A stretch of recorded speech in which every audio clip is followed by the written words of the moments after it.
Welcome back to Are You Mad at Me? Happy New Year, if you're just joining us. This is the New Year episode. This is the, yeah. So you made it. You made it through Christmas. Awesome. And I'm all fired up. We've been meaning to do this for days. And then it's like, oh, it's 3 o'clock again in the morning. So let's try tomorrow. It's not currently, it's not currently 3 o'clock in the morning. No, it's not. We're actually, we're doing pretty good. It's well before regular going to bed time. For people that are regular go-to-bedders. Yeah. So my New Year's resolution to get the podcast recorded and ready to post by Sunday or Monday. We're going to try that for the new year, for the first episode of the new year. Not this one. This is the last one of 2024, technically. Yeah, because we're still in 2024. Yeah. Today. And we got Sparky here with us. Sparky's our little co-pilot today. He doesn't usually jump up when we're doing podcasts, but he snuck in tonight. Or today. Anyway, I think we may not be doing this super late, but we are doing this during the dog's dinner time. So I think that might have something to do with why he's staring at you. I don't usually feed him though, so I don't know what he thinks he's getting. Can you tell your husband to give me some food? Don't you think he should be doing something else right now? Anyway, so welcome back. Thanks for listening. If you've been following the podcast, I think this is 6 episodes. Oh, you want to say something? I think he's been listening to our podcast and he knows that the other dogs have been on here. So anyway, yeah. So lots Sparky's of news. You're looking a little more mature than you did the last episode. I am not. Happy birthday! Oh, it's my haircut. It's because I got a new haircut. No, I got a birthday haircut. You had a birthday. Happy birthday to Josh. Yay. 42. He's not my young pup of a husband anymore, but he's still pretty awesome. But for any Hitchhiker's Guide to the Galaxy fans, 42 is obviously that's when Jesus died. No, that's the answer to the question of that the nobody universe. Asked? The question of the universe. Why does everything exist? What's the meaning of life? It's 42. The answer. What does that have to do with anything? They had this great big intergalactic, the smartest computer that was ever created in the whole galaxy. Stop it, Sparky.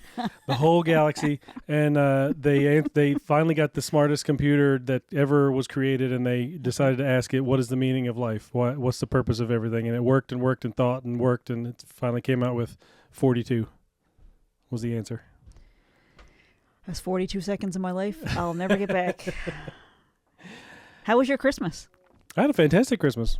Yeah. We just listened to our Christmas episode of our podcast over and over on repeat. As you would. As you should. Yeah. So we don't have a sponsor of the show, but I am going to do a little interlude here and say this podcast is technically brought to you by Self-Published NL, which is a brand new website. It has e-commerce on there, so you can go on there and you can buy our ebooks or both of our audiobooks are on there. Selfpublishednl.com. Yeah. Or a few people have gotten in touch and asked us to do stuff. Help them with their published books or with their publishing process or setting up their KDP account and things like that. So we're up for what's the weirdest. So just before I finish, selfpublishednl.com. That's where you can go support Josh Morgan. Oh, so I'm Vickie Morgan, by the way. And I'm Josh Morgan. Yeah.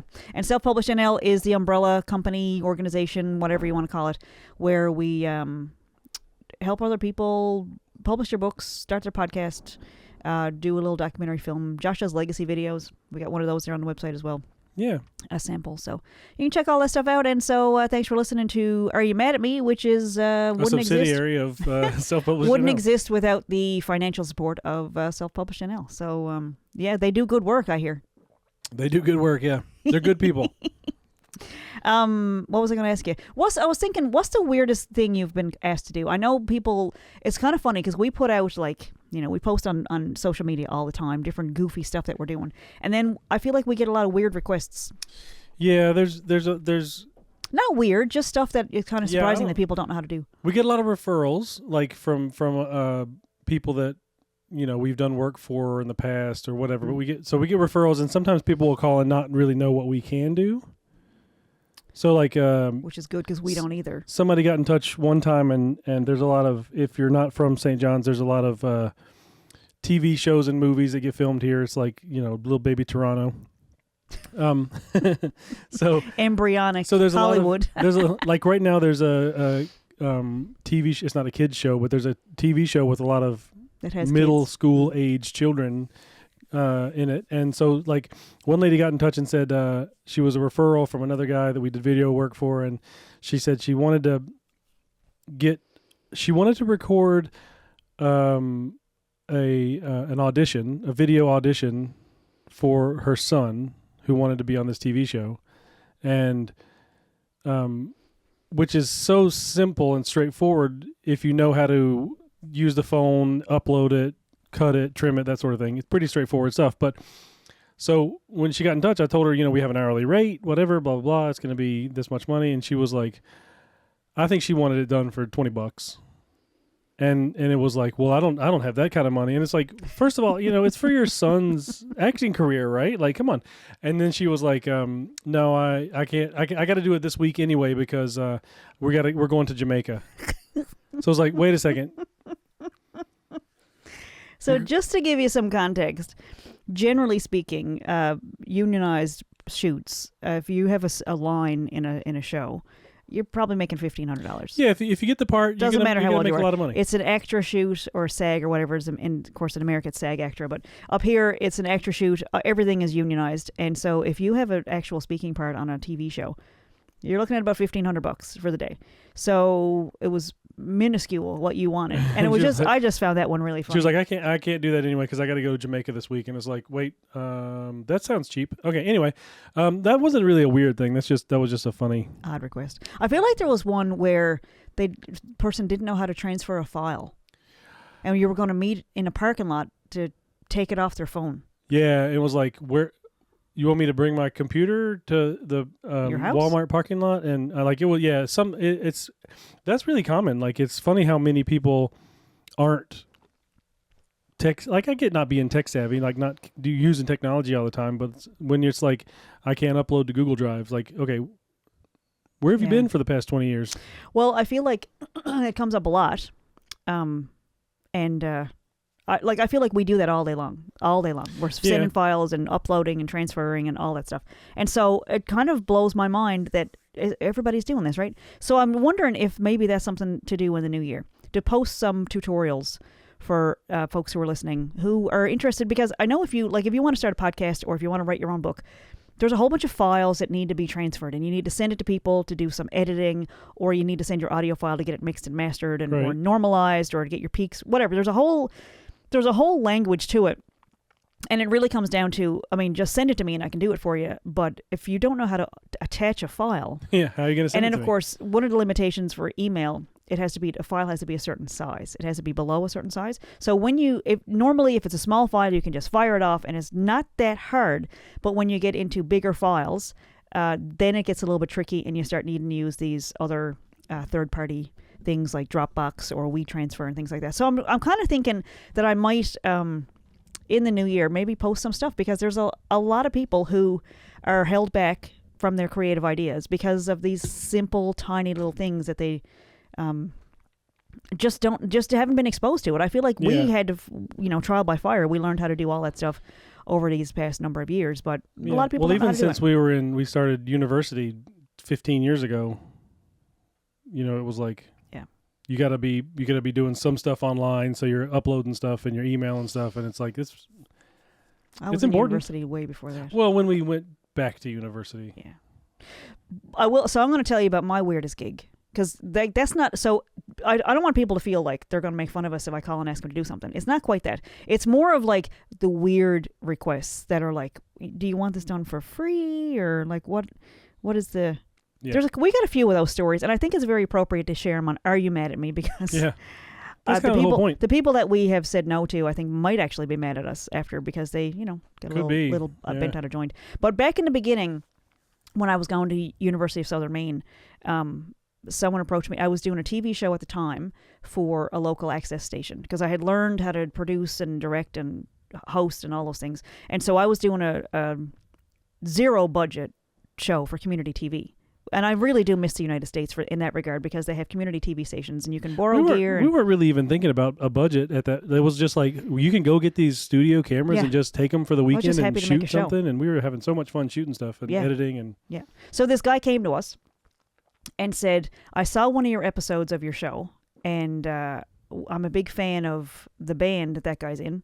And so I figure if you can get him on your show, you must know what you're doing. And so he said, how do you feel about making a documentary for me? And I was like, I mean, sure, yeah, what's that? Yeah, I got some time. And he was like, no, I have a budget. Like, I have a bunch of money. There was something going on in his life. He was making some kind of a business deal, and he was expecting this big influx of cash. And so I was like, okay, yeah. I did some research, and I did up a budget for him. And he brought in this like expert psychologist to do it. And his idea, so he had met this doctor. It was he had this mindfulness technique, and he called it the matrix, and it would like lay out, for anyone. He said he would use this technique. He said, I would be so okay going into a prison, sitting down with a murderer, and I could use this technique on him, and within 30 seconds, I would feel safe in the room with a murderer. And so we were like, okay. And so the guy that came to me wanting to do the documentary, he said, we've got to find a way to put this matrix, how to make it into a visual documentary format. And so I met with the doctor, and I met with this guy, and we came up with this idea that the most controversial thing we could come up with was to put a whole bunch of people in a room who had very strong opinions about guns. And he was going to use this technique to help them come to a, not an agreement, but just to have a conversation that wasn't so heated. So we called it a civil conversation about guns. So we made the documentary. We had a budget. It was actually quite low budget compared to most other things we've done. It was very low. And at that time, I didn't know, I didn't have a whole lot of experience. So halfway through, his business deal fell through, and he was not reachable. And so we was, well, all right, so what do we do? So we had all these people. We had a crew hired. This was while we were halfway through, like, filming. You were still filming the... Yeah. We had a crew hired. We had 8 or 9 participants in it altogether. And so, the momentum was going. We had, the research was happening. It was a pretty scientific, methodical, laid out thing, and everybody was really stoked about it. And we did all the pre-interviews, and it was really great. And so the money was just like, yeah, we didn't get our business deal, so we're not going to pay you now. And so I was like, all right, well, maybe we just finished the project. And we did. We finished the project. We finished filming. And I said, at least if we get the footage in the can, we'll figure stuff out from there. And so I think maybe 3-4 years passed by, like just the footage was sitting on hard drives. And so the doctor, he runs the Matrix Academy. He's got a whole bunch of Facebook pages. And I started getting all these emails from him over the past couple of months, where he's retired now, but he has started this Matrix Academy where you spend like if you sign up and you give him $2,000 American dollars, you get access to the Matrix Academy for life. So every single person that's on there has paid $2,000, and they get access to his brain and all of his videos and tutorials, and people apply it to a whole bunch of different things. Anyway, so he got in touch with me a couple of years ago and said, hey, whatever happened to that footage of that, you had this visual representation of this thing that I teach, whatever happened to the footage? And I was like, it's sitting on a hard drive. So the first weird gig was the documentary. Someone coming up to me because I was making a community TV show. Right. But then and then it got weird because he was like, oh, I don't have any money now. Like, okay, well, all right, that's a good experience. And then, so the doctor, the expert psychologist, came back to me and said, would you be interested in finishing the documentary? And I was like, yeah. I mean, I thought it was dead and gone. I was ready to throw it, delete the files. I didn't think anything was ever going to come of it. So I did all the work, did the post-production, which is about 1/3 of the budget. Just so you know, if you're interested in documentary film, pre-production is 1/3. Production is 1/3, and post is 1/3. If you're looking at budgeting, it costs about the same amount for each of the 3 steps. Anyway, guess what happened? His wife needed surgery, and he forgot to pay me. As everybody guessed. So the documentary got finished. It's available on our website. Yeah, you can watch it. It was actually very, very never got paid for cool. it. Anyway, because like the people that like I don't want to spoil it for everybody, but they had a civil conversation. It was a civil about conversation. Guns. It was right after Donald Trump had gotten elected the first time, so it was very heated. And we had people who came from very, very different backgrounds. So there was one guy in it who actually sold AR-15s for a living. He worked at the manufacturing plant in Maine. And there was somebody else who was one of the main people with Moms Demand Action. It was wild interviewing folks for that, because you would think that the folks who were the gun-toting, Second Amendment, blah, blah, blah, don't take my guns away, you would think that they'd be the scary people, but it was the other way around. It was the folks who were the advocates on the other side of it that I was most nervous interviewing. Yeah. Because they all lived in the woods for some reason. I don't know how that happened, but they were all had these remote homes, and I was going out to their homes to do the interviews, and it was... And it was definitely extremes on both sides. It was time. People that were like, you are never going to get my guns away from me. And it was people like, no one in the world should have guns ever for any reason. One and guy thought there should be no police force or military. Yeah. So that was fun. It was very And there was one extreme. gentleman that we had to ask, don't bring your gun into the set. That was kind of, he was like, oh, I don't feel very safe being in there without my gun. And I was like, well, we wouldn't feel, I don't know if anybody's going to feel safe. I don't know. Yeah. Anyway, It was I went in interesting. there with like, I didn't care one way or the other because we had gotten used to living in Maine. There was a lot of hunters, so it wasn't a whole lot of, there wasn't a whole lot of for self-preservation stuff. It was really a lot of hunters and a lot of people who had taught their kids to shoot and had, It was, you know, it's a rural state. very education heavy. They were everybody there was big time into educating people, and it really was a fantastic film. I think it ended up being an hour and a half or hour and 20 minutes. But anyway, it is available. You can download it. You can rent it on selfpublishednl.com if you're interested. But anyway, that was, I think, one of the wildest. So that, of course, is also in the book. I talked about that a lot in How to Fail at Documentary Filmmaking. And that's a tongue-in-cheek title. It wasn't like, there was a lot of stories in there of things I would never do again. Yeah. And I think next time around, what I would do different than what we've put in our lives now is when people ask us to do things now, there's a down payment involved. Yeah, they're on the hook. It's icky to talk about money at first, but then you realize very quickly that you get past the ick and make it happen, because otherwise you're doing a lot of work. It's pretty icky doing the work and not getting paid. Yeah. So we don't do that anymore. But I will tell you, I do want to bring some attention to I want to talk about my Christmas presents. Because Josh nailed it this year. You'll notice if you're listening, I'll describe it to you. It is a Nateland podcast. Long sleeve shirt. I absolutely love it. And I'm using my Nate Bargatze mug today, which was completely homemade by Josh. This is what you call fan art. And so, oh, by the way, we just hit the 1-year anniversary with the Nateland podcast. We're up to the first year. It was amazing. 56 or something like that? Yeah. 54. Big fan. I think they are just the most amazing. There's such a spectrum there of where they are in their careers. And I think Nate Bargatze is just this beam of light that is so... He's hilarious, but in addition to that, I just love the trajectory of his life. It was a good Christmas season with the Christmas special and the Netflix 1 hour special. Yeah. The special was... I was a little sad that I'm such a big fan of Nate because I knew some of the stuff. Some of the stuff was from Saturday Night Live bits. And so, but if you're just discovering him, which is Netflix is meant for that, like if they should be standalone episodes or specials, but I got a real charge out of some of the comments that people were leaving on the Netflix Facebook page and stuff, like saying, I thought Nate could have done better. Like, are you serious? Yeah, oh it was my fantastic. God. Impossible. The man's amazing. He's absolutely amazing. So I got this fantastic mug, and I'll tell you what's on here. If you haven't listened to Nateland, the Nateland podcast, or watched any of the specials, turn this garbage off right now. Go listen to some Nate Bargatze specials. He is hilarious. So there's a couple of quotes on there. He's got, this will mean very little if you don't know any of his jokes, but there's a hammock here between two trees. There's a little saying here that says, I don't care for that. There's down on the bottom it says 70% name plus 100% face equals 170%. There's a picture of milk with ice. There's and ... There's so ... And then there's that horse looks like it's dead. Which, I understand if you haven't listened to any Nate Bargatze, that is like, what is she talking about? None of that is funny. Oh, I absolutely died at this mug, and I haven't put it down since. I've taken this shirt off long enough to wash it and put it right back on. It's been great. You nailed it with the presents this year. It was fantastic. I'm glad. And I know the out. boys helped. I know they were part of it because It was they're like, fun to Mom make loves stuff. Nate Bargatze. Like, yes, she does. That's a fact. And I definitely, if you're having, now on their podcast, they have a whole bunch of sponsors and they have like counseling that you can, you do like online counseling. I'm going to say we don't have any sponsors, but if you're feeling down or have any mental health issues, go listen to the Nateland podcast because it'll make you feel better. I promise. Yeah, it's pretty fun. Hilarious. It's so lighthearted. I mean, ours is pretty good, but yeah. Thanks. I think I like ours a lot too. So it was great. And it was really nice to have those to watch. Of course, we were catching up on the podcast and we watched the special and the Christmas special, which was meant to be family friendly. And it was awesome. Yeah, it was both really good. It was pretty hard to get here in Canada, but for the people that live in the US or have access to CBS. Anyway, I think it's going to be like publicly available soon. Yeah.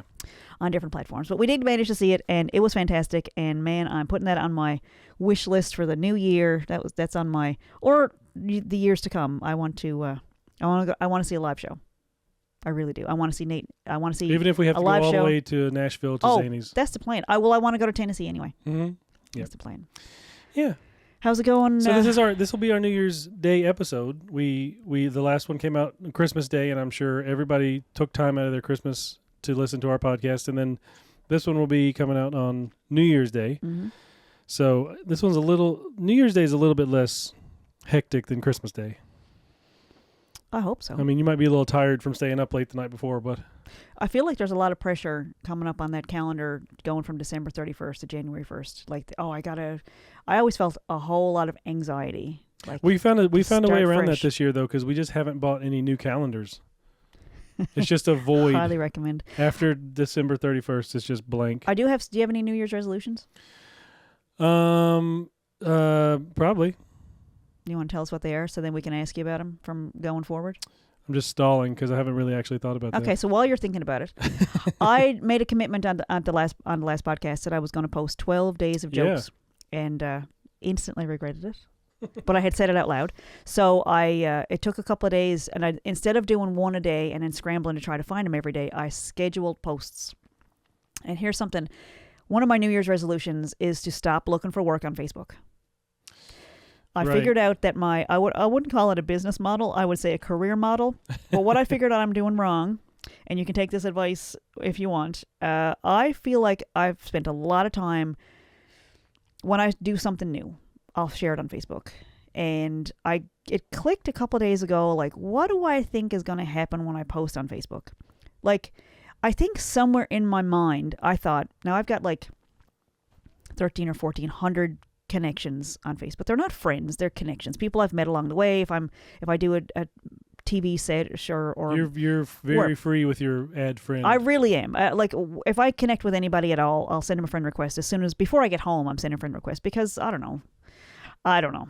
Anyway, so there's a lot of people on there, and so there's people from my core group that I've known for years, and there's people that I probably lost a few after the last podcast after I told those wedding stories, and that's okay. Just people are like, what? I got to go back and see what you said now. But it's fine.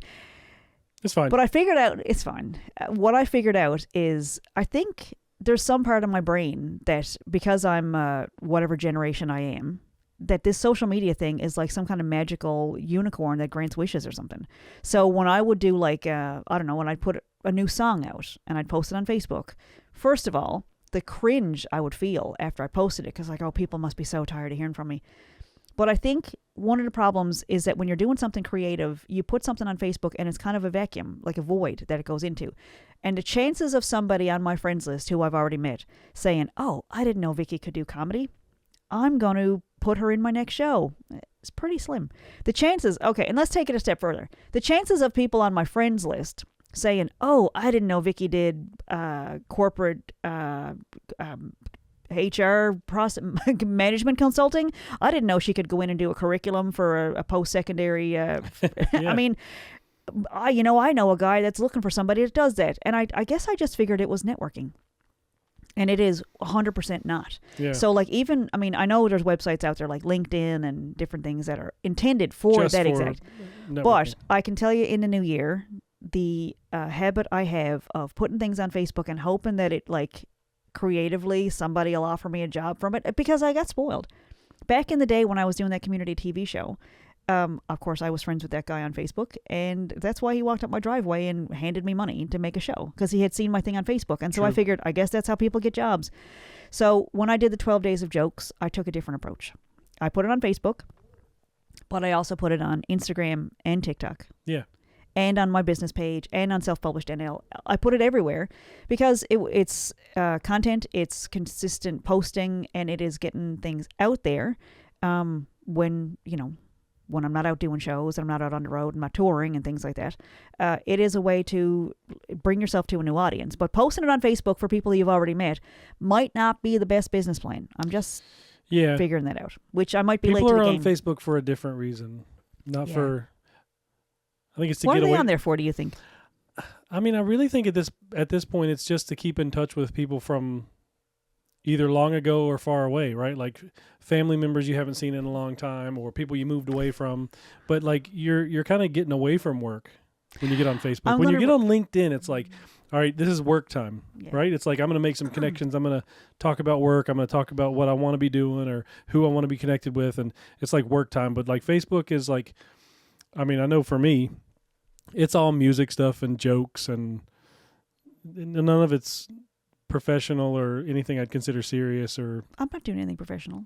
I'm going to retract everything I just said, because I just realized that you and I, when we are starting a new project, when we're looking for comedians to put in a show or we actors do go to put on in, our Facebook. we go to our Yeah, Facebook and we say, hey, you know, Sarah's a great artist, or Kevin's really funny, or hey, Josh Mentions is really great at that stuff, or hey, that guy does some acting. Like, we actually do cast. That's true, yeah. We do look through our friends list. So maybe we just got to really, I don't know, I almost said something real bad there. But I don't know. Well, that'll be for the After Hours podcast. It could be maybe the algorithm doesn't agree with me. I actually saw years ago when Facebook was just starting out that they run psychological tests on Facebook where they'll they'll pick a random group of people and see how their mood changes if they manipulate what they share. So, like, if they don't share certain posts, or if it doesn't go to their friends list or whatever, or if the feed that they're showing them is particularly negative, they can actually they monitor the effect on there. And anyway, I've seen documentaries since then that some of those apps and platforms are intended to make you feel kind of bad, and the app is supposed to make you feel better, but it's meant to keep you on there, which is kind of sinister. Tear you down and then build you back up. What I'm getting at is that after I posted that last post, I guess I'm taking it to heart. I feel like, are you mad at me? Are you mad at me? And it's kind of, I'm taking it to heart. And so after the last podcast post and after the jokes that I posted and things, I guess I've been kind of going, oh my God, is anybody mad? And it's just, I got to get used to that. That's my rant. We should start this podcast over. All right. Hey, and welcome to Are You Mad at Me? I'm Vickie Morgan. And I'm Josh Morgan. Now this is the beginning of our New Year's Day podcast. Happy New Year. I wish everybody the best in the new year. I hope 2025 is not nearly as scary as it is supposed to be. I think it'll be fun. I'm excited. So I thought of some New Year's resolutions. Okay. This is brand new information. Josh, do you have any, or are we really starting over? No, we're not really starting. This is 30 minutes in. Don't care for that. I don't care for that. I would like to continue doing the things that we love, which we have been doing consistently for the past number of years. I would like to continue doing the things that we love and focus on building those to support our family. Like, so the things that we love, the hobbies, the podcast, the playing music, the writing, the publishing, things that we enjoy doing, the editing, stuff like that. We can really make it so that's like, that's how we support ourselves, and we don't need to think, should I just go get a job at Walmart? It'll be like, no, I'm doing good. I love that we have master's degrees and your go-to is still, maybe I should just get a job at Walmart. That is not an offense. I don't mean any offense to people who work at Walmart, but it's just funny that that's your go-to. Yeah. Because I put in resumes, I put in applications to Walmart lots of times. They won't call me. That's true. Yeah. And I'd like to think that's because we scare them off with our immense expertise and education and talent. I don't know. I think these people won't stay. We don't even need to bother with them. I think they do a Google search and go, nope, not her. Swipe left, swipe right, whatever it is. I don't know. Which way do you swipe? I don't know. It's been a long year, and I'm glad we survived Christmas. And we did get to see my parents. We had a lovely visit with my parents. It was really nice. And even without a car, we got to hang out with them and posted a bunch of jokes. I'll tell you, they were... Yeah, we didn't really get too far into the 12 days of jokes and 12 days of songs, but you did post 12. You are in the process of posting 12 videos of jokes and 12 videos of music that you've created, which is amazing. So there was some, for Mulberry Creek, we posted some videos of different songs. Some of them are unreleased and are planning on, in the new year, doing some more music. And, of course, the 12 days of jokes. I was kind of surprised that there was that much material, but I think I did like 16 shows from July till December. Yeah. And headlined twice. 2 headliners. Which I think is pretty cool. I'm going to pat myself on the back for that one because that was pretty impressive. I have nothing on the slate for January whatsoever. I've heard other comedians in the past few weeks saying the same thing. Like, I'm just taking a break. Like, I don't have anything scheduled. It's just time for a break. I think going into the holiday trying to navigate all the stuff is it's nice to just clean up the slate and say, all right, let's start fresh. And also, I'm kind of thinking too of maybe in February doing some sort of like writing group where, like, because all the New Year's resolution people, the gym memberships and the equipment sales and all that stuff is going to go crazy. Right. It's New Year's resolution like, time. oh yeah, you're fat. You must want to lose weight in a new year. Like, okay, that's a negative start. Or, oh, you're whatever. But I don't know. That seems like it just makes people feel bad. It's starting off with, here's a problem you have. Like, how about let's build on something that you got going good? I don't know. Call me crazy, but yeah. So I'm thinking of possibly, once all that dies down, maybe sometime in February to start up some sort of maybe write your book this year kind of group where everybody's like some kind of accountability group where you get in touch every couple of weeks and say, hey, have you been working on your book? And you could very realistically have a book out by next Christmas if you start in February. Yeah. So take January off. That's my advice. It seems like a big hurdle to write a whole book. But I think that it's easier than it sounds when you say... And a lot of people have the ideas already there. I think that's the key. If you say, I would like to write a book one day, that's great. That's a start. Yeah. But I think when you have already thought about what you'd want to put in it, and you could probably draft out an outline in a weekend of like basically what you'd want to say. And that's different for fiction, of course, because that's a whole different process. But if you're doing something about, you want to write about how much you love gardening or how much you like homeschooling, or you're a beekeeper and you've got a honeycomb thing in your backyard. Is that what it's called? Beehive. If you want to write about your hobby, or as most, as a lot of entrepreneurs do, self-publishing is a great way to connect with your potential clients and show what you know and let people get to know you. And it's really great in that way. So if you've already got an idea for what you want to do and you're like, this is the year, because a book is basically, certain genres of books are like a business card. And so it says, here's my expertise. Here's what I can help you do. Here's what I know how to do. And I did an outline this weekend for a book. I got a couple in the works. I want to do one on self-publishing and I want to do one on podcasting, because I know there are people who struggle with transferring files or how their voice sounds on a recording. And there's that, just because you don't know the technical part of stuff, it should not prevent you from doing a podcast. They're little hurdles that seem big, but they're not actually that big. And I think I have an experience too of knowing what hurdles are the ones that trip you up. Like I know with self-publishing, there's a tax interview you do with KDP, which sounds really intimidating, but it's just a questionnaire that you fill out, and you'll get to a part where it'll say, do you have a tax ID in the estate? It's very, very basic questions, but if you've never heard them before, they might be a little scary. And that's, I know for me, when I was publishing my very first book, that's where I clicked off the website and said, oh, I don't want to publish a book, and changed my mind. And it took me a few weeks to get back to it. And there's a couple more things like that, like doing up the cover and how to find your ISBN. And those are all things that, like, I could put in a book, or I could do some tutorial videos and show on my screen how to navigate KDP and how to navigate Shopify, because that's brand new for me too. I used to be all raw KDP, and then I found that you can actually sell your books, ebooks and audiobooks on your own through Shopify, and the profit is actually 90%. So, you can put it on both. But these are things that I've learned along the way. Yeah. So if you don't know those things, you might get intimidated by those, and or you might listen to somebody like us and say, oh, I should call them and ask them if they can. Maybe they'll just do it for me if I pay them.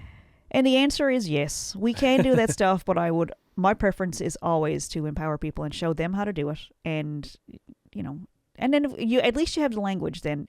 Once you've done a little tutorial or a little workshop with me, you have the language to know at least what you're asking people to do. So when somebody comes to you and says, oh, I run a vanity press and I'll charge you $10,000 to give you 100 copies of your book, and it's like ridiculous amount of money. Don't ever spend $10,000 on a book. Oh my God. Yeah. That's like what you should get for $10,000. You should have a website and a marketing campaign and people working for you, and there's a lot you could do with that much money. But a vanity press, something to avoid, and you wouldn't know that. Right? When you want to publish a book, when you have a dream, that's kind of when you're most vulnerable, because people can come along and say, "Oh, I can do that for you," and you get fleeced. Yeah, which is so. I feel like bad. I would like to think that we are not those people who we're actually. I feel like hesitant to take money from anybody, because we know how to do stuff and they don't. It's like, you know what? Actually, maybe that's okay.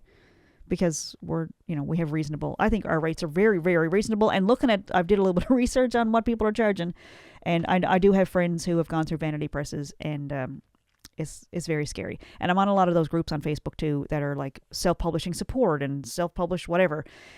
And it's scary. If somebody posts on there, they are inundated with, hey, I can help you with that, or I know how to do that, or call me for a consultation. And it's like, wow, man, that's a quick way to lose a bunch of your money. Yeah. But you can be smart with your money. You can put it into like a good editor, or someone at Formats, or someone that can set up your KDP account. And then you got to be real careful. You got to make sure that they don't have your passwords and stuff. And you don't want to give over your tax information to a total stranger, because they would have access to that. So there's lots of not tricky, but like stumbling blocks that, I feel very good about having my books on the shelf, and I would like that for other people. And if you've never seen that stuff before, it can seem intimidating, but a lot of it's not as bad. Right. Yeah. And it took a lot of research. It did like a lot of Google searches, and we didn't know what we were doing in the beginning either. But yeah. I think we're nine books deep now, so yeah, we got the hang of it, and we're still learning. Like I just did the website just in December. I set up the Shopify account, and again, not an endorsement for Shopify. It was just what I found to be. I think you can do one through WordPress and something else. I don't know. Yeah, there was a few. But at my age, it's very easy to get intimidated. And older than me, I mean, it's just going to get worse from here. But it was intimidating. There was a lot of stuff that might have thrown me off the tracks every now and then, and I'd have to take a break and go, all right, it's too many flashing lights and too many big words. And yeah. But you got back to it and finished it, and yeah. So do us a favor. Go check out Self Publish NL. See if there's anything on there that you like. And we're working on more stuff. So yeah. We got lots of stuff in the hopper. It's a brand new year, and we're going to do all kinds of fun stuff. I'm almost done with the graphic design program at CNA. I know. Very exciting. I got one more semester and then a work term. Remember that? Did you ever see that movie with, who was in that? Robert De Niro and Anne Hathaway, the intern, where he was like 70. I didn't actually see it, so I don't know what happened, but he went back to school or whatever, and then he or he was retired and he went to intern at a big New York company, and they were like, "You gonna be getting coffee for us, sir?" I don't think you're going to be getting coffee for anybody. I don't know. Not doing graphic design. I think it's going to be actually fun and creative, and you'll get some good experience. And what are you going to do after that, do you think? Everything. We've been getting a lot of questions, I feel like, coming at us. Like tonight, we ran into somebody, and she was like, "So, what are you doing these days? Are you working?" And it was like, I just felt like digging a hole into the ground and just spiraling down as deep as I could go. First of all, that's none of your business. No, it was just it's just how people are. But I know we ran into somebody just the other day, and you were just in the same tone of voice, like really excited about your work term and how you're almost finished the graphic design program at 42, and the person was like, "Oh, so do you think you'll get a job out of that?" Oh my God! Like it's been years. It has been years since we left behind that whole lifestyle of I'm going to a job I hate to pay for a house I can't afford, that I don't spend any time in, and a car I can't afford, but it looks good on the way to work. Like most of your life, like we talked to some people the other day that had just bought a new car, and then a tragedy happened and they lost their job, and it was like, well, I literally just bought a new car. It's like, that's terrifying, because you had to have that thing to pay for this thing. You know what I mean? To the job. You had to have the car but you had to have the job to pay for the car, and now that you don't have the job, it's it's a vicious circle. I feel like our life is a little more scary at sometimes, because it's like, when's the next gig? When's the next gig? And what if the money runs out before the next gig? And it's like, it never has, ever. Have you ever starved to death? Have we ever gone without? I haven't starved to death yet, but it's 2025 now, so. You never know. But how many tumors have you gotten since your cancer diagnosis 12 years ago? Right? I mean, not to say that we should cut that out. That's terrible. To even insinuate that. It's not a joke. Diseases. I did have cancer almost 10 years ago, and I'm cancer-free now. Do you feel healthy? It's okay. And I feel like we've been making good choices since then. Like, I was in school at the time, finishing my master's, and now it's totally clear. And I think we've made choices, like we've tried to, avoid. Thank you for qualifying my really shitty comment. but like I feel like no, I just don't want anybody to think that you're like, oh, you had cancer, but no, I really did have cancer. oh, that part's real. But I'm saying it like you've been cancer free Yes. all these years, and it was a wake up call. My doctor did I did go. We did go to the annual checkup with the oncologist a few months ago, and my doctor did tell me I was fat. Other than that, cancer free, no, like, no issues. I think he might have sabotaged our car. Yeah, I think he did. Yeah, I think he had a part in that. All I'm saying is that we have had some stuff happen in our lives. It didn't happen. This wasn't an accident. We don't live this way accidentally. It's by choice. It's very, very calculated and methodical how we do this. Like it wasn't just the cancer diagnosis. We've had other things that happened that have been like wake up calls of like maybe make choices for that you're not guaranteed tomorrow. Yeah. That you're not guaranteed anything, and the time you have right now is precious. And I would not want to spend my time stocking shelves in a place that I hate with coworkers that I want to stab, that I can't stand and I can't trust. Like I just think that's super negative what I just said, but I think the creative life is one that matches me. I think a lot of it boils down to the idea of working really hard to make money for somebody else. Yeah. And there's a cap. As far as manifesting goes, when you work for somebody else, there's a cap on how much you can make per hour. And that bothers me a lot. Now, does that mean there's lots of people making way more than I'm making? But as an entrepreneur, there's no cap on how much I can make. That's so true. if I put in more work, I make more money. Right. And it goes into my pocket, not in somebody else's. I'm not like that 9 to 5 movie, right? That movie was so putting money in the old man's wallet. Like I have no interest in doing that for other people because they're driving in their beautiful SUVs and they're going off on their vacations while you're slogging away begging for a day off. Yeah. I just don't. I just feel like the wake up calls we've had in our life have been like, is this how you want to spend your life? Is this how you want to spend things? Like, what if you got struck down with something tomorrow? And there's more to it than having a nice brand new car and a house that's too big for you, and that you can't heat because it's too expensive. Like it's a rat race. It really is, and you see it in people, and then it shows up in your body, I think. There was that old story about the guys that went on, I don't remember. It was like some guys went on vacation to Mexico or something, and they saw these guys that were just didn't have much, but they were just maybe artists or whatever. And they're like, how do you, like, you're not saving money. You're not working all 40, 60 hours a week to save money for your retirement. And the guy's like, why would I save for retirement? It's like, so you can live comfortably and not have to work and be, do what you want, spend your days making your art or whatever. And he's like, well, I do that all the time now. Like, I could live my whole life like that instead of working, and maybe I'll not die of a heart attack before I'm 60 and be able to have a few years of retirement. There was a movie years ago. There's more than one of those movies out there.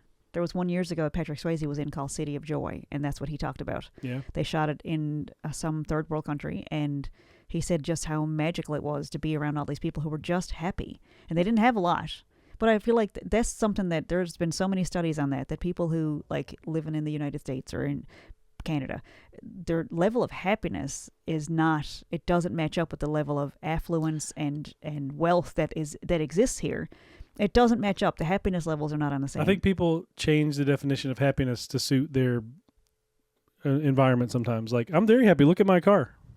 So years ago, I went to a Jesuit school, and I did start a page. I thought it'd be kind of fun. I went to Gonzaga, which was a Jesuit school, and it was beautiful. They were beautiful people that ran that school, and there was so much extra money pumped into it because it was ran by the Jesuits. They put in extra money of their own. So it was kind of like a posh little school. It was a really great spot. But they started a couple of alumni pages, but it was run by like former principals and different things, and so it was kind of like the really, really, really rich people were on there, and it was like about the alumni. Rugby teams and the different whatever. Not necessarily rugby. I knew some rugby players that were awesome, but it was really for the upper echelon. And so I came across a page the other day for another high school, and I was like, why don't we have one like that? So I did start a Gonzaga alumni page if you want to go on and share some memories and post some pictures, because we had a really great time. Yeah. But I remember I don't know what class it was, but there was a Jesuit priest that I really, really loved. He's still alive. His name was Father Al. And he said, you can't think yourself into a new way of doing something, but you can do something and change your way of thinking about it. Does that make sense? Like he said, there's no amount of thinking that'll change your behavior. You can't think about it enough to make you change. But if you're doing something, you will find a way to line up with your behavior.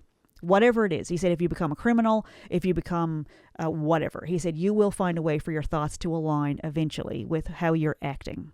And I just thought that's a big deal for me. Yeah, that's good. That's huge. Yeah.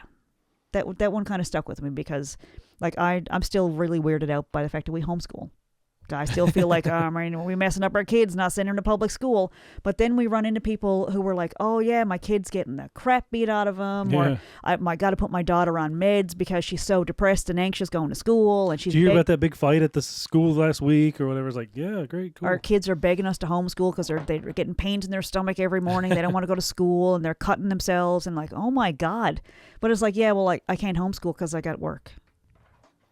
Like, what are we doing here? If this is going to sound judgy, but I don't care. Like, we made these choices and we homeschool because I wanted to be with my kids. Maybe they're a little smothered. I don't know. They'd probably tell you their mom's a little overprotective or whatever, but I want to spend time with my kids. I had them on purpose. Yeah. And I want to be around my kids. And I'm not right now. Christmas vacation's almost over for a lot of public school kids, and I'm sure the parents are like, "Oh, I can't wait for them to go back to school." But not us. We're like, "Yeah, this is just a regular Tuesday, regular Mom Monday." and Dad are school is back again. What is it? Yeah, exactly. Would we like to make more money? Yes, obviously, but I'm okay getting by and being happy and spending time together. For right now, like the actual cliche of the important stuff is, and people say that, and it's a lot of lip service, but I think when it actually comes down to it, it's like Vickie and Josh are crazy. Look how they're living. It's like, well, we have plenty of food. We're in a warm house. We've got everything we need. I've got a Nateland podcast shirt. I mean, come on. That's the life of luxury right there. I got internet access. I can listen to Nateland podcast all day long. So look at me. I just want to point out, too, that we didn't order it. I'm sorry to the Nateland podcast if they're listening. We did not order it. We're not selling them. But I did make it. It was a fan shirt. It is homemade. It's a fan. Yeah, it's fan. Well, we're saving up for when we do go to merch. Tennessee, and I can tell you, we are going to be decked out in every bit of merch that he sells because, man, I'm so excited. But that's when it becomes a problem for me. Like, it would be really nice to be able to throw a bunch of money right now into an RV and just drive to Tennessee. We could, because we could homeschool on the road. That's true. Yeah. I mean, we could homeschool from anywhere. So and there are families that homeschool on the road. It's called road schooling. Yep. And there's world schooling. World schooling. Where there's groups of people that'll like trade you their place so you trade back where you live, and it's like a house swap or whatever. There are ways to do it. And so having the startup money to do that, then it's when it becomes like, okay, now there's a little bit of pushback for me. I would like to be able to freely walk through the door and go do this thing that I want to do. I discovered some things in Tennessee that I want to go do. And it's like, well, okay, how are you going to do that? And so, but it becomes, okay, so you write down, and this is manifesting 101. You write down what you want. I need this much money to go do this thing, and it'll happen. That's how it works. Right. But until I wanted to go to Tennessee, I didn't need X number of thousands of dollars to go to Tennessee. It didn't bother me. Now it bothers me because it's a thing I want that I can't have, so I'm going to figure out how to do that. And it will happen. And you know how I know that? Because I listened on the episode we watched last night. I think it was episode 54. Nate was talking about things that it was called Discoveries. Go look up the episode. Right. It's fantastic. But he's talking about how he still had goals and he couldn't talk to some friends because they were talking to him like, well, you've made it. You don't understand. Like, he couldn't talk about what was bothering him to some friends because they were like, well, it must be nice to have your problems. But he said, I still have goals. I want to sell out Bridgestone and I want to sell out Madison Square Garden. Now, the benefit of listening to the podcast 3 years later is I know he sold out Bridgestone and I know he sold out Madison Square Garden. Right. He did all the things. And the stuff that he says the goals out loud. And the beautiful thing about podcasts is just like books. You go into a library and it's like a time machine. You're reading these things that were real and present for these writers when they wrote them. And here you are finding the book 10, 15, 100 years later, and it's a time travel. You are in that world. It's magic. It's a beautiful thing that, like, it's a lost art. And I'm hoping that more people self-publish. But with the podcast, I'm so glad he left up those episodes, because now I get to go back and discover it when it's relevant and resonant to me. When it's able to resonate with me and what I need in my life right now. He doesn't know I exist. Although I will say I was recognized as a top fan on Nateland. Boom. On Facebook, there you go. It's fantastic. It's awesome. There's a little diamond next to my name now when I comment. But he doesn't know I exist. But how many people out there are being impacted by his work? That's true. Because he did it. It was his reasons for doing the podcast and having other people on there. It brought him to where he was, and then he left. The podcast episodes are still there for people to enjoy afterwards, and that's the legacy that I want to leave behind. Right. Like, do I feel like I'm self-important and self-centered right now? Of course. But then I get emails from people who I haven't heard from in years, and they're like, "I love hearing your voice. I love seeing what you're doing. Keep it up. I watched it while I was making cookies for Christmas Eve, and I love, and I can't wait to see you and come visit us." And like, it's connecting me right now. This podcast has connected me with people that I didn't call over Christmas, but do you know how many friends I've talked to because of this podcast? But I didn't send out any cards because the postal service was shut down. But I connected, and I'm letting them know what's going on in my life in a very real way, and they're getting in touch and saying, "Here's what's going on in my life." And so beyond that, I think the podcasting world there are total strangers out there who have access to what we're talking about. And who knows that there's not a couple in some other country, 42 and 47, that are like, I don't know, we're in this rat race, and husband just got diagnosed with cancer, and they just lost a baby, and all these things are happening, and they're like, we couldn't possibly give up our jobs and be freelance beatniks. How would we eat? And like, I'll tell you how you eat. The universe provides. I don't mean to get all I just got choked up just saying that, but it does. You get what you need. You always have what you need. Yep. And if you aren't getting what you need, that's where you need to tweak. You need your basic survival, and then happiness after that. They're pretty close together. That Maslow hierarchy of needs, the self-actualization is right at the top, but I think it goes a lot closer to, like, once your basic needs are met, there's room to self-actualize and be creative and do the things, express what's in you and what was put in you and what's been built into you and what you have wanted to say your whole life. I don't know. It's a beautiful thing. Yeah. So what I'm saying is, when I sat down here tonight, I was pretty grumpy. I don't know if you could tell. No. Because I had just come from the dollar store and had to answer the question, "Oh, are you working these days?" And I felt like such a hack saying, "Well, I got the podcast." And she was like, "Oh, okay." And I was like, "Well, and I've got the website." And she was like, "Oh, okay." And I love her so much, but this is not her life. She was like, "Oh, that's great. You don't have a car? You walked here?" Oh my God, when you put it like that, oh my God. But maybe some of it is my own bias. Maybe I have looked at people in this position I'm in right now and felt bad for them. Maybe, yeah. And that's not helping them at all. Nobody needs your pity. People need you to see the light in them and believe in them, and, go buy the damn book if you feel bad for me. Really, you can help. You can request my songs. You can buy the book. You can, if you're thinking about buying a book, hire us to do your podcast or help you with your pub. Like, there are ways to. We don't need pity. The last thing we need is pity, and I think that's I don't know. That's what I'm going into 2025 with is don't need anybody feeling bad for us. We were talking on the way home after that encounter about. When people say, like, what do you, like, when you meet, like, not necessarily when you see somebody that you haven't seen for a while, but, like, somebody that you meet for the first time, or you meet somebody at a party or whatever, and it's like, well, what do you do for a living? Like, that's kind of the general question. What do you do for work? And it's like, that's your identity. Yeah. Like, I don't ask that anymore. This is Steve. He's a computer programmer. I stopped asking that question. Yeah, so, like, we've talked about that before, and, like, we were talking about David Sedaris making his joke about, like, how whenever he's on tour or whenever he meets new people, he tries to think of, like, just the craziest things to ask people. Like, instead of saying, "What do you do for a living?" he'll say, "What country were your grandparents born in?" Or, I don't know, what was the one about when was the last time you saw a monkey? Like, those are, like, ridiculous. I mean, I think that's, you don't necessarily need to identify somebody as their job, but I don't want to hear what somebody does for work. Because they get so if you watch somebody's physicality, so I taught self-defense for a long time, and this is when I first started noticing this stuff. How someone's body changes based on the words that are coming out of their mouth. It's drastic.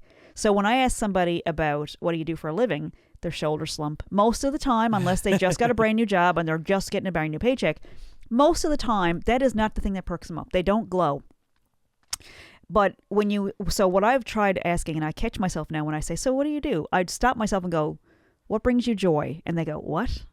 And they look at me like I'm a nutcase. And it's like, well, seriously, I'll explain it. Like, I don't want to know what you do for work because it's probably not something that brings you joy. Right. What do you do for fun? And that is that goes down such a different road with people when you actually say, what would you love to be doing? And people, you can almost see like the brakes. It's like their brain goes, and they screech to a halt and they go, ugh, this is a weirdo. But if you can get somebody to start talking about what they love and what they wish they were doing, it definitely ignites something in them. Yeah. And it ignites the possibility that maybe their life isn't over. Maybe there's still time to do the things they want to do. But I do want to go back to the thing with the self-defense course. As I love to say, Jesus laid it on my heart. I picked that little phrase up in North Carolina when I was visiting Josh's family, which the translation in North Carolina was, I'm about to say something very mean to you, but I'm going to say Jesus told me to say it. I'm going to put this off on So Jesus. I like to put it in my own turn. Like I like to put my own spin on it. When it occurs, I like to spit it out because, I don't know, maybe somebody needs to hear it. In self-defense class, there was the very first class. I had a fantastic teacher, and I became an instructor eventually. But the very first class, I remember this police officer explained that a woman's physicality changes when she says the word sorry. So what would happen is women would come into this class, and we do the first night was just talking. It was a whole lot of, thinking about things in a different way and talking about how crime happens and how far away the police actually are when you need them. It was a lot of talking and a lot of, just talking. And then the next night of the class, you'd start using the pads, and you were learning how to punch, and you were learning how to block and parry and things like that. Right. And the majority of women, when they would first start, had never thrown a punch most of the time, had never thrown a punch in their entire lives. So if they made a mistake, they'd be there and they'd be learning the technique and they'd be fully engaged. And then they'd make a mistake and they'd go, oh, sorry. And their bones would just go to jello. They just slump. They were made of rubber. Their structure changed, their bodies changed, their voices changed, and they go, oh, sorry. So we had a rule that there was no sorries in red. Oh, it was amazing because it changed their bodies changed. So to look them in the eye and say there are no sorries in this room, and they'd go, what? And I'd explain it, like, because your body changes. And if you're in a situation where you need to defend yourself, if you start by saying sorry, or you're not breathing, that was another thing too, was we would have them say things during the class to keep them breathing, because a lot of people hold their breath when they're scared. I just found that those techniques have served me so well in my life. And so even with our kids, when they start off a conversation and say, I'm sorry, like, no, hold on for a second. Let's start over. Why are we starting with you being wrong and sorry for something? Like, let's pick apart what happened. Take your space. Own your space. Because your body changes when you say sorry, and it's okay to take up space, whether it's creative or just your physical safety. You're allowed space. You're allowed 2 feet of circumference around your body at all times. You're allowed that.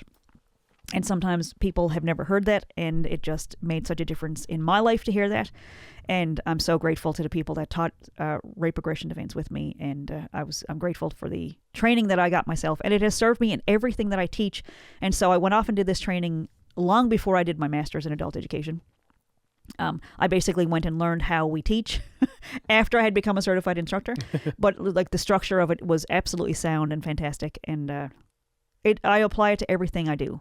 And that visualization of imagine yourself succeeding. So, of course, in the self-defense class, it's imagine yourself escaping. But in life and in creativity, in creative endeavors, it's imagine yourself succeeding. So when someone comes to me and says, I have a book idea, I get them to close their eyes and I say, imagine what the book cover is going to look like. Imagine what it's going to feel like in your hands when your name is on the spine. Picking it up and holding it. Exactly. Yeah. Or imagine the cake. What's the cake going to look like at your launch party? Or in a year's time when you run into me in a coffee shop and you're running up to me saying, can you believe what happened? It started from that day I saw you a year ago. Jump ahead a year and say, what are you going to be excited to tell me a year from now? And it doesn't matter if you do any of it. It's that for that moment, you're not bogged down by all the stuff and by all the crap. You're actually visualizing a better version of yourself where you're happy and successful and doing the things that you want to do that bring you joy. And that's a valuable thing. Yeah. I'm reminded of I have a story. Do you want to hear a story? Sure, yeah. Story time. I just want to say that that's probably why Rad never caught on in Canada because we're the there's no country of there's no sorries. sorries. Absolutely. Yeah, they were like, well, we can't do that here. Everybody just ended up getting kicked out of the class. To be fair, that's not in the book. That's not in the Red book. No, I'm just teasing. What's your story? Joke, though. You're very funny. Thank you. I gotta keep the comedy going. We can't put a hashtag comedy on our podcast if we're not telling jokes. Go ahead with your story. You can't if you're just listening. You can't tell that I'm glaring at my husband of 18 years. Okay, so I had an interview, I guess 2 years ago, for an organization that was based on women. It was based around women and empowering women. Okay, I got to say that up front. This organization was built to empower for and women. by women. Go. Okay. So I go to the interview, and it's a video interview, and I think there was 3 other people on there, and I was supposed to. It was supposed to be a job facilitating. What do you call it? Diversity, inclusion, and equity workshops. Diversity, equity, inclusion. Yeah, so they wanted to see if I could run a workshop. Okay, fair enough. So I put together a little slideshow, and I started. So when they passed the reins over to me, I said, okay, here's how I start my workshops. And I did that visualization exercise. I said, okay, a year from now, what do you, we run into each other in a coffee shop. What do you individually each want to say to me when you excitedly walk up to me in a coffee shop? And so the, head of HR was like, hopefully we will have been working together for a whole year and I'll be hearing all your success stories. And the person who was going to be my immediate supervisor said, yeah, I'm looking forward to working with you. And I hope I've run the Telly 10. And there was some, I don't know what the other person said. Doesn't matter. But I remember in that interview, they said, I'm never going to forget how you took over this meeting and had us visualize when you're supposed to be scared in a job interview. Yeah. Yeah. So do you want to hear the funny ending of that story? It was a great technique, and we did have a great interview. And you heard back from him? Oh, yeah, I got the job. It was fantastic. Yep. But there was some issues, and there was some within the ranks. There was a cease and desist. Let me jump ahead. There was a cease and desist letter from their lawyer, because when I got into the job, there was some racism, there was some ableism. There was some pretty bad stuff. What do you call that when people are pro their own country and hate immigrants? What's that called? Nationalism? Is that the word? That seems weird for Canada. You might be thinking like xenophobia. Like, yeah. But that's more just like afraid, like scared of people from other places. But there was that. Nationalism. Like, there was that. Go Merca and stuff. No, it was the first one. No, this is Canada. But I know we're in Canada. I'm just saying that's like the... That's what they'd call it somewhere else. Nationalism. So I saw there was like recorded conversations of people talking about my coworkers for their mental health issues, for their immigration status, for their... Basically the opposite of diversity, equity, and inclusion, right? Like whatever that is. And our jobs were to teach diversity, equity, and inclusion. So at first I was like, I'm such a broken person, I can't even work in one of these, like I can't even get along. But I was thinking about it and I was like, hold on a second.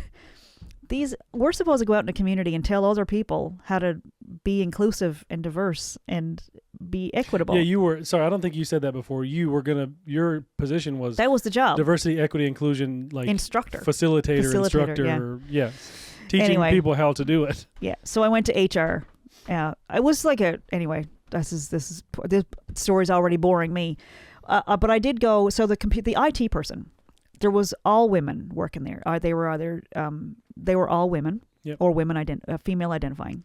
So the person who was setting up my computer, that's how early it was in the process.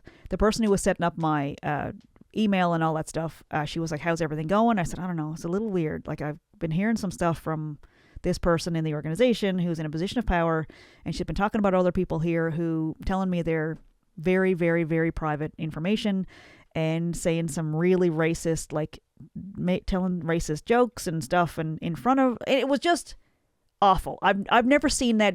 I've never seen it that bad working with men. I don't know if it was just working with women, if they just let go of all their decorum. I have to think it was just that place. So the IT woman says, oh my God, that's not how we work here. You have to go to this person and tell her. And I did. And she was lovely. And she said, I'm going to deal with this. I can't believe this is happening. Oh my God, this is horrific. A week later, finally sit down for a meeting. The meeting lasted about 37 seconds, and they fired me. You were too diverse, equitable, and inclusive. Sure. So I, in my signature style, posted on LinkedIn and did a little slideshow and talked about how I'd been fired and that I had been suffered some, what would you call it? Injustices at my job, and that I had gone to bat for some coworkers who were being harassed at work and talked about, and private information being shared publicly and things like that. And shortly after, got a letter from the organization's lawyer saying, you better take that down or we're going to take you to court and you're going to have to pay all the court fees. Please cease and desist. Cease and desist. You'll notice I did not say the name of the company, and I am allowed to tell my own stories. There you go. That's my mantra. And it has gotten, I think that's gotten me I've been pretty happy in my life. I don't keep secrets. I think you were a very, very good person to be teaching and facilitating. I would have been. Diversity, equity, inclusion, and I think that Never spent a day in the classroom. Yeah. I told a story on the last podcast about the fiddle class, right? Yeah. I think it's important, for my own humor or for my own, I don't know what you'd call it, to laugh at myself. But I think it's important to, I understand with using the law of attraction that the more I put this stuff out there, I'm probably going to get more experiences like that. But I think the opposite is true. I think if I'm real, I will get jobs and positions and gigs that I enjoy, that honor who I am as a person. And knowing what you want and how you want your environment, your surroundings to look, you know what I mean? Like knowing that that's not okay, and you want if you have a job, you want it to look better than that. I think when I'm managing a project or putting together an event, people are safe. And they're safe to express themselves and be themselves.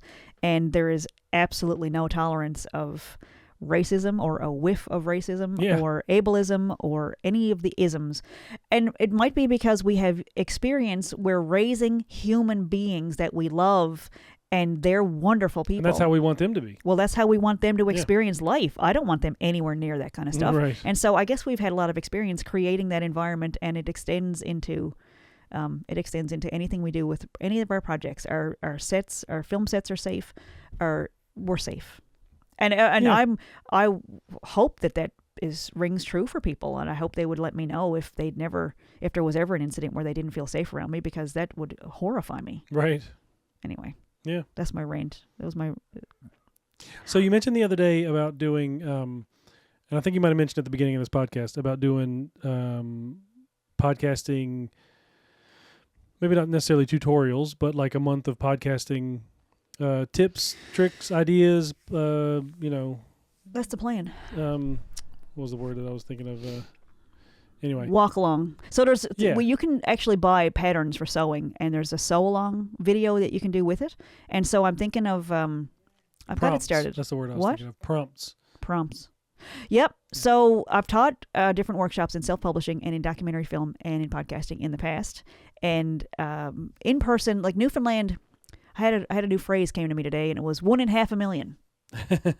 Like 1 in a million. Oh, you are 1 in 500,000, and that's me. We have literally 500,000 people in Newfoundland. Actually, it might be a little bit more now. But the lost my train of thought. What was it? Sewing along. Doing the sew along. The sew-alongs, yeah. So I was thinking it might be nice to do a podcast along where you do little exercises each day for the month of January, and by the end of it, you have a podcast ready to go and share. And so what I did with the film classes, for example, was that it's one thing for us to say, here's where you get into the technical nitty-gritty, and you have to do this and this and this with your files. Like that is you're going to lose people from the very beginning. That's not like I have a 13. If you dive right into the technical stuff, you mean. Yeah. It's going to scare people off, and they're going to say, oh, that's too much. But I think if you can ignite the passion and help people remember why they wanted to start a podcast and what they want to say, right? That's the thing that you build on, not the fearful part, not let's talk about the things you don't know. I think if you can build on the things that are easy and feel good, the rest of it, the learning at the end of it gets easier. With the rest of it is like, oh, it's no big deal.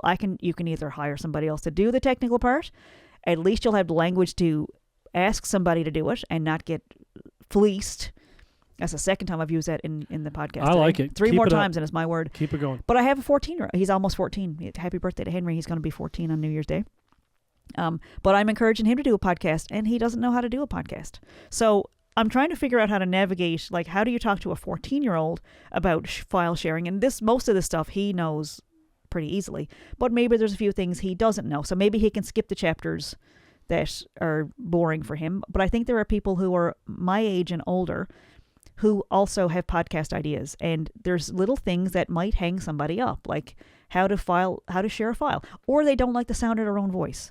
So little exercises like, okay, for today, we're going to send voice memos today instead of text messages, just to get used to your own voice, and ask people to send you back voice messages, and then send me that file. See if you can get that audio file pulled from your text messages. Yeah. To send to on an email. Like those little things, like step-by-step, easy instructions to make podcasting a little more digestible, one bite at a time.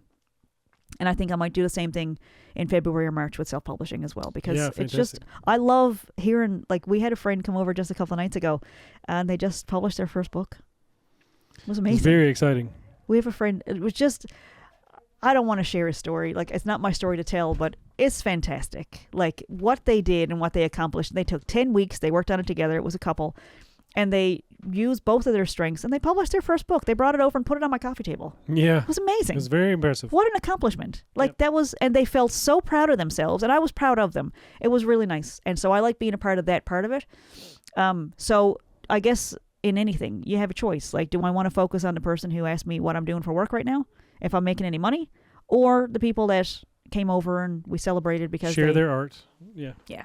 The creative world is unpredictable, but it's also very rewarding. Yes. And I wouldn't change a thing about that. I agree. And if I can encourage other people to go that way also, I don't want anybody to starve. But there are ways to do it. There are ways to take one bite at a time. You don't have to quit your job. You can do creative stuff in your spare time. You'll have more time if you don't have a job, or if you've just lost your job, maybe this is the way that you get back on the horse, and maybe you go in a different direction, because I don't think anything happens by mistake. Yeah. There's no, it's all coincidence. What is it? There's no big coincidence or little coincidence. Coincidence. There's only coincidence. That was from Seinfeld. I think that's true. I think there's a silver lining to just about anything. There's a couple of things that I'm like, I don't know, not everything, Vickie. But I think generally speaking, sometimes when you lose those jobs, I think in the job world that it's true that a lot of times people will say losing that job or getting fired from that job. Best thing that ever happened to me. Really. I think when it becomes to like relationships and health problems, I think those things are a little harder for me to swallow. But I think when it comes to work, the things that put you on a different path are, positives. Yep. Yeah. So anyway, selfpublishednl.com. Get in touch with us. Tell us what you got going on. Share your wins. And share your art. Tell us what's going on that's not so great. I don't care. Tell us. We're a safe space. I'm telling you my stuff. You tell me yours. I want to hear more ideas of what you can say to somebody that you've just met for the first time. That's not, what do you do for work? Let's hear some ideas. Let's hear some, conversation starters. What's your favorite style of shirt? Was it the Henley, the t-shirt, the long sleeve shirt, the hoodie? Like, I don't know. I'm just trying to make stuff up. So my friend Allison, when you'd get hiccups, she'd say, when's the last time you had a drink of water? Or when's the last time you peed? And it'd be like, what? And it would distract you. It would distract you enough that your hiccups would go away. She was a genius. She is a genius. Yeah, she probably still is the genius. Yeah. She really was. She had some real good techniques like that with, she was like one of the funniest people. I remember in high school, we went around, I told Henry this the other day, my 14-year-old, almost 14-year-old. Do you know that song, Rockin' Around the Christmas Tree? Yep. We ran up and down the halls of Gonzaga singing Rockin' Around the Christmas Tree, like at the top of our lungs, just arm in arm, just dancing up and down the halls, singing the song as loud as we possibly could. Big Brenda Lee fans. And my son goes, oh, it was Christmas, right? I was like, no, it was April. No, not Christmas. I missed that. I missed that craziness of like just being goofy and having fun and just 14, 15-year-old, like The alcohol you couldn't see alcohol. There was none to be seen. There was anything, no substances whatsoever. We were just high on life and just having such a good time. And did we get on people's nerves? Absolutely. But did I think she was the funniest person I ever met in my whole life? Also, yes. Also, yes. She was awesome. That's funny. That reminds me of the first deployment that I had when I was in the Air Force. It was July, and it was in the Middle East. So, like, literally the hottest. You could, like... 130 degrees Fahrenheit, like just insanely hot, miserable heat, like just so hot. Anyway, there was this one guy that he was a crew chief. They worked their asses off. Every break he got, every chance he got, he'd be in the break tent we had on the flight line, watching A Christmas Story. No, the Christmas Story, the one with the you'll shoot your eye out and the pink bunny. Yeah. Like July. He had like a DVD of it, and he would just go in, put it in. I don't think he even picked up where he left off last time. He'd just start watching it, and it was like, why are you watching this all the time? And he was like, man, this is just Christmas, man. You know, it's like, it's July. It's like, we're just sweating and he's like, this just feels like Christmas to me. He's like, I'm just doing what I can, man. To be cold. Just to be like cold not and think of here snow right now. Wow. Just yeah. I got a real kick out of that. He was like such a he had it figured out. Like he had his regulation figured out. Like I'm gonna be outside. It's gonna be so hot, so miserable, and I'm gonna come in here in the air conditioning for a few minutes, watch this Christmas movie in July, and go back out. So many years ago, I took an abnormal psych class at Southern Maine Community College. And this teacher was like he was ahead of there was a crisis, like a youth mental hospital, mental health hospital for youth, so under 18. And he was like the on-call, like he would talk people off the ledges. It was brutal what he had to do. But he was the best abnormal psych teacher. Like he was awesome. And so he talked about people who are mentally healthy. And he had read a lot of research and all that stuff. And he used to tell these great stories. But he said the people who are the most mentally healthy are the people who know how to play and come back out of it, who can go into the play mode and come back out of play mode so they can do their job, do whatever serious things that they need to do. But people who know how to stop and play and have fun and can snap back from it. Turn it off and turn it back on. Turn it on and turn it off were the most mentally healthy people, people who knew how to play. And so that is... I like that. That was coming from somebody who was on the front lines, who was he was a psychiatrist, like the heavy duty ones. Yeah. Education, like it was crazy how much education this person had. And he was just brilliant, but he was crazy. He was crazy, but also brilliant. And his stories were absolutely, he kept bringing me outside of class going, you know how you had that stomach surgery, you had your stomach stapled, right? And I was like, no. And he goes, yeah, you said that you had that lap, what is it called? Lap band? You had the lap band surgery, right? And the reason he was asking me is because he had another student or something who was thinking about getting the surgery and needed advice or something. And so it happened 3 different times. He was like, listen, I want to talk to you about something. It's kind of personal, but you know how you had that lap band surgery? And I'm like, do I look like I used to? What? I didn't have that surgery. Wow. He was like, I'm pretty sure you did. No, I'm pretty sure it was you.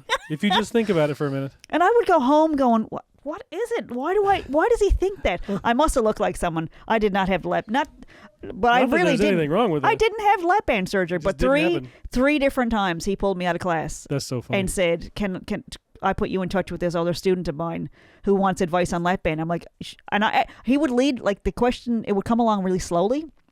And I'd be like, of course. So you weren't expecting it. And I was like, of course your other student can get in touch with me. Of course, what is she? Why? Oh, what? Lap band? I don't know anything about that. It was pretty funny. But he was bonkers. Boy.